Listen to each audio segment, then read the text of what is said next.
Ukiwa na hekima, Mungu atakusaidia utalete mabadiliko.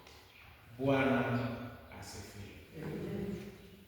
Unyenyekevu, maombi ya Ibrahimu iliponya. Hata sisi Mungu atatusaidia kuweza kuponya familia yetu kwa hekima ambaye kusimama kwa hekima. Nani alikuwa mwombezi wa familia wa mahali?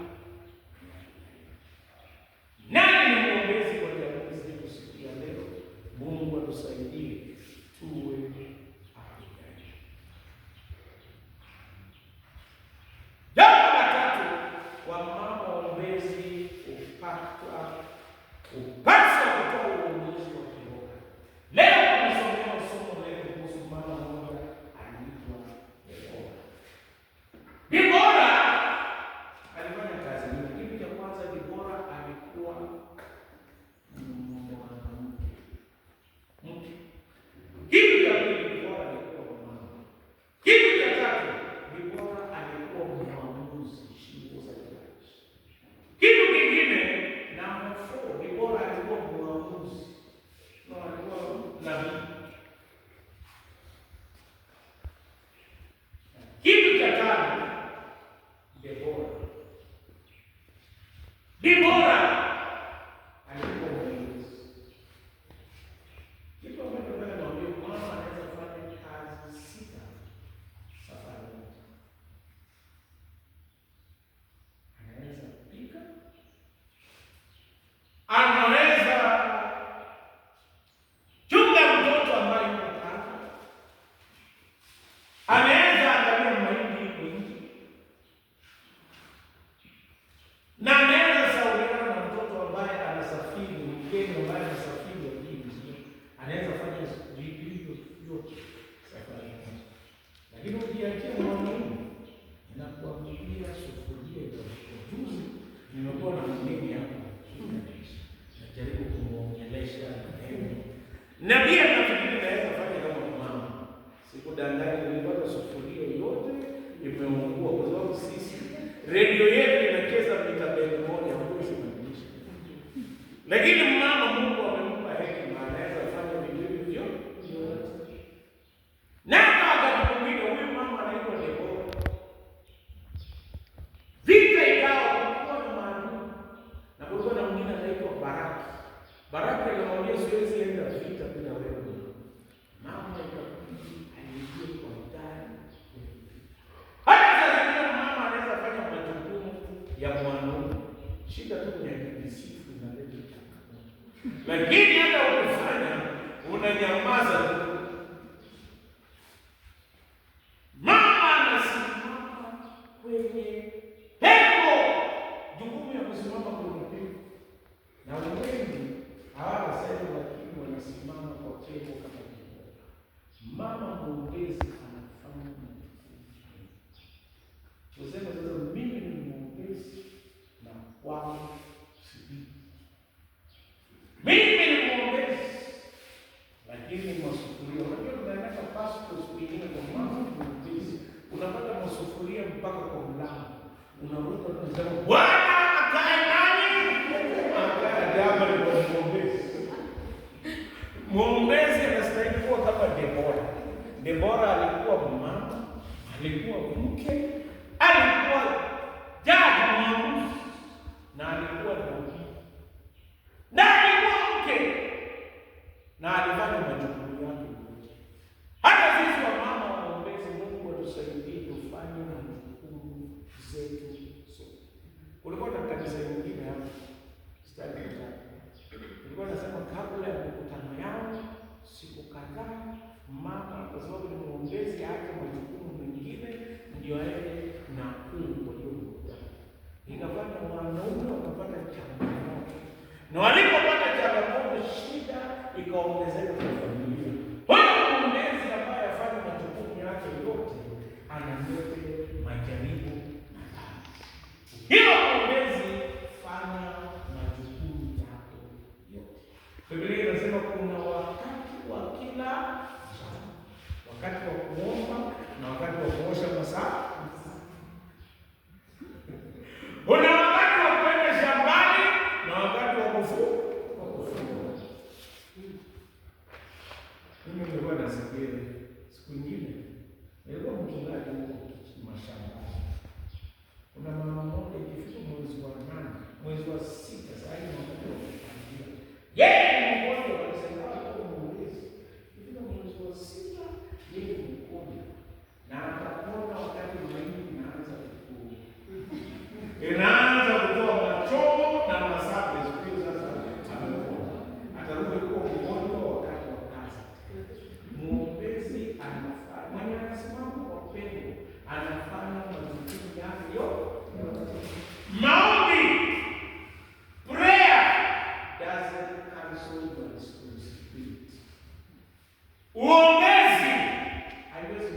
kuzuia majukumu yako.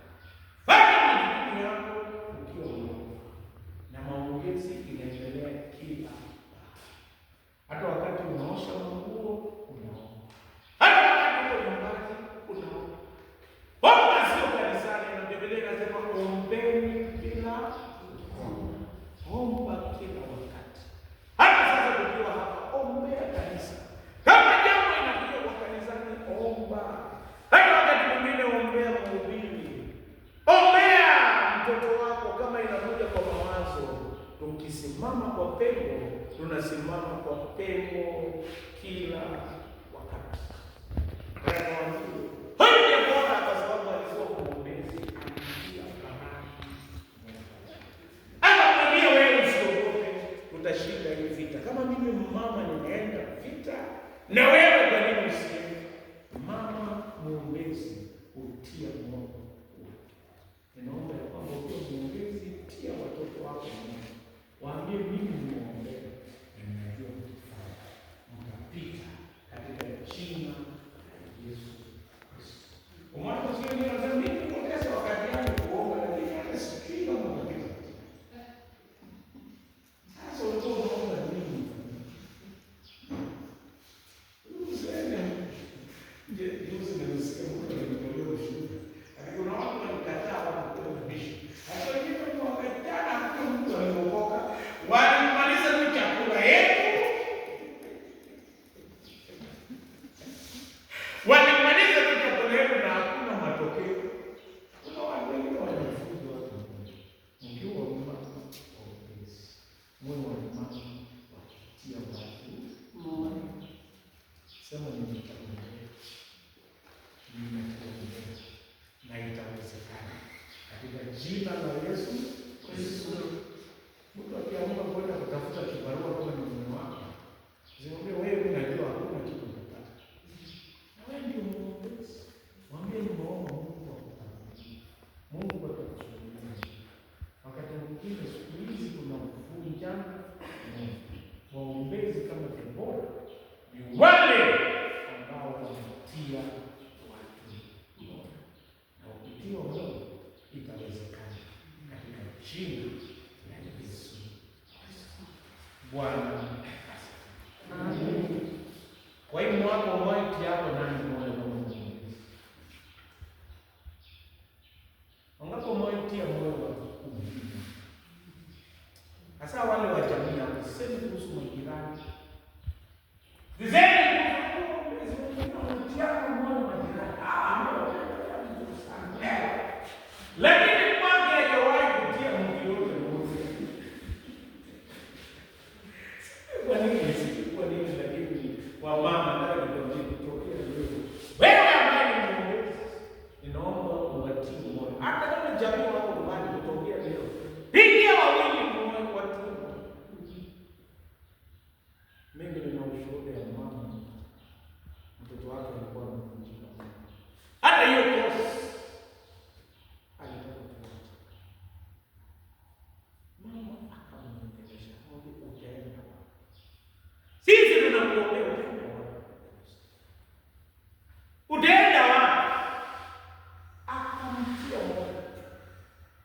Hiyo msichana akapiga baada ya siku mbili, akasema, "Nilipata zaidi ya alama 80. Asante. Ulinitia. Uliniombea." Mimi nataka nikwambie, wakati mwingine anasema mimi nataka ninunue ng'ombe. Ng'ombe ndio kutokea useme ninunue ng'ombe. Hata paka peke yake anakuwa mzuri. Pale ya kumwambia inawezekana katika heshima. Ninaomba kutokea leo Mungu mwombezi kama Debora tie watu ya kwamba inawezekana katika jina la Yesu Kristo. Je, utasimama kwa pengo? Wakati unasimama kwa pengo, wakati ukuta unachipuka, wakati watu wamekosa matumaini kwa familia, simama kweli.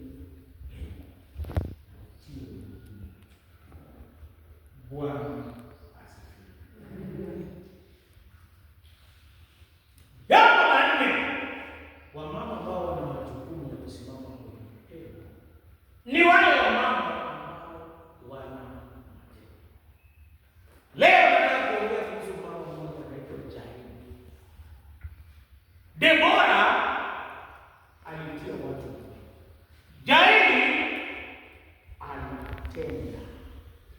alikuwa mwombezi aliyeomba na akatenda. Kulikuwa na mfalme ambaye anatisha watu walikuwa Sisera. Yeye alipotoroka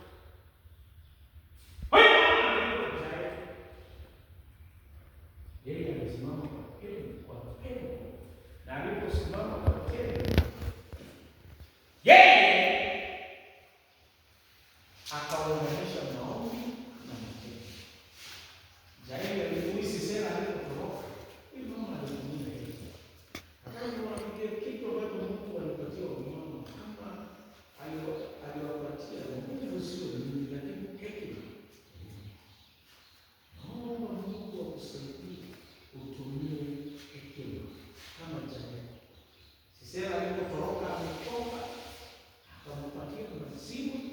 Alipokunywa na kulala, alichukua msumari na akapiga yeye kwa kichwa, na Sisera akaangamia.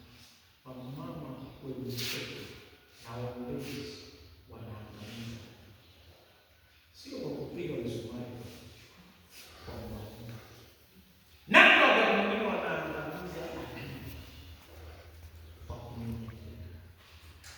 Na wanaangamiza kwa kuumia. Huyu mama anaitwa Jaeli aliangamiza Sisera.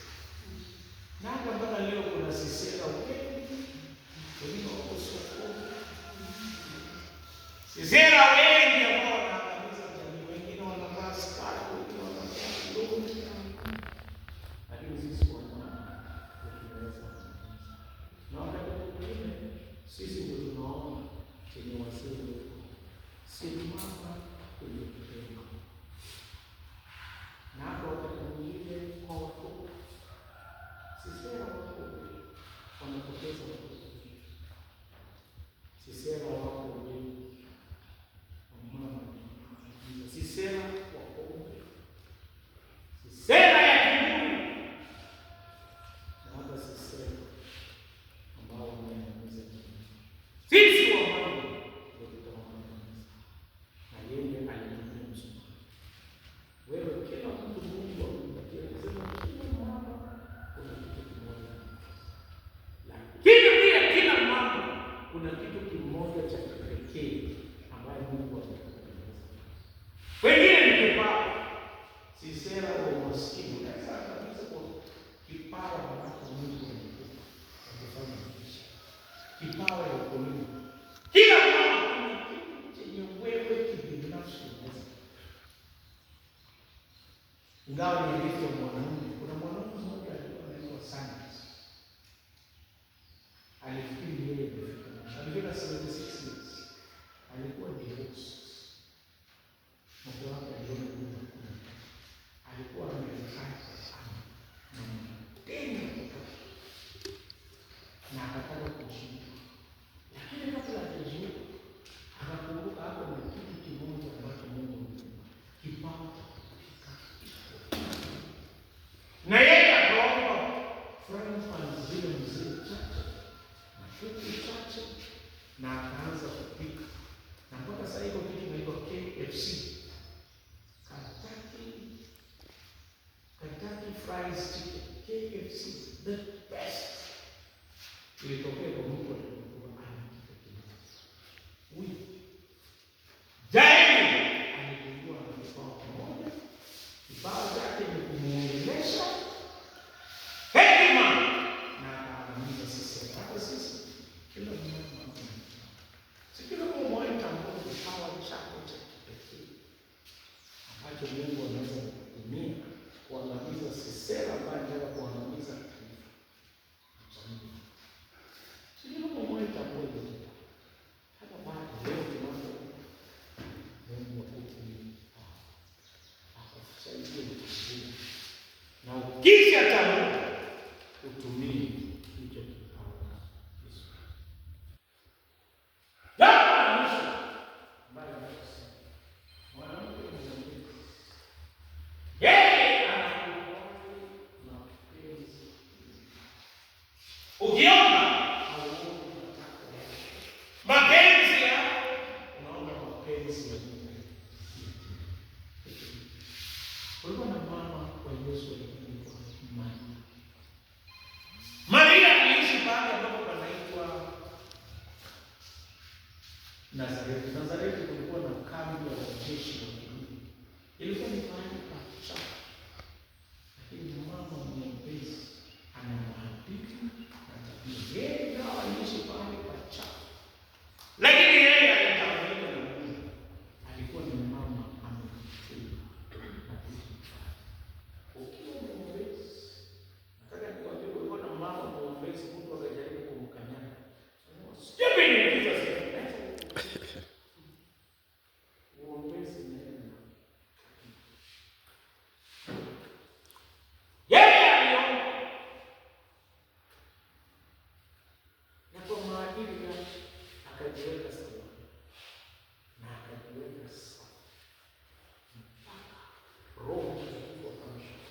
na uzao wa tumbo lako libarikiwe. Yeye akauliza, itawezekanaje? Na mimi ni bikira. Akasema, yale ambayo hawezekani kwa Mungu. Kitabu cha Luka 1:37. What is not possible with man is possible with God. Yeye akasema, wacha utendeke mapenzi ya Mungu. Yeye anajua kitu kinawezekana kwa wanadamu, inawezekana kwa Mungu. Ile ndio impossible is possible. Sasa ni mtoto wa kusumbua miaka. Changamoto ya kanisa ni kusumbua kwa miaka mingi. Jua mapenzi ya Mungu inawezekana kwa Mungu. Mungu anaweza kubariki, inawezekana kwa Mungu. Mungu anaweza kufungua njia. Na Mungu anaweza kukuinua kutokea hatua moja hadi nyingine. Leo tumekuja kuomba na tunaomba Mungu atuinue. Mungu atuponye. Mungu akutane na mahitaji yetu. Mungu alete amani kwa jamii yetu. Mungu alete umoja kwa kanisa letu. Mungu akuze mioyo yetu na atutembelee, ainue watoto wetu. Nataka kuomba pamoja nawe ambaye unatambua kipawa chako cha kipekee, ambaye Mungu anakutumia kuangamiza Sisera kwa jamii. Na usipoangamiza Sisera ataendelea kuwa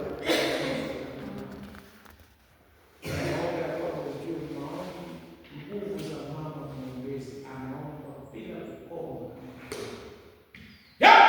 Anatumia hekima kusimama kwa pendo kutetea familia. Anakuwa wakati wa kunyamaza na kulala. Pia yeye anatia umuhimu. Pia yeye anachukua hatua na anakubali mapenzi ya Mungu. Hakuna neno lisilowezekana. Kama unataka kusimama na pendo, kama mama mwombezi kwa jamii, simama pale na tumwambie Bwana ambaye anaweza. Kama kuna jambo la kusimama kwa pendo, ninaomba usimame. Tumwambie Bwana. Kuna wimbo wa Mungu usimtite mkuzi. Na kuzuru wengine asipite. Tutoke chini taifa stars kwa kwanza. Na ukitaka tuombe pamoja nao, simama pale hapo.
Chenye alikosa. Hata sisi sote utupe yale ambayo tumekosa. Baba mwenyezi na mwenye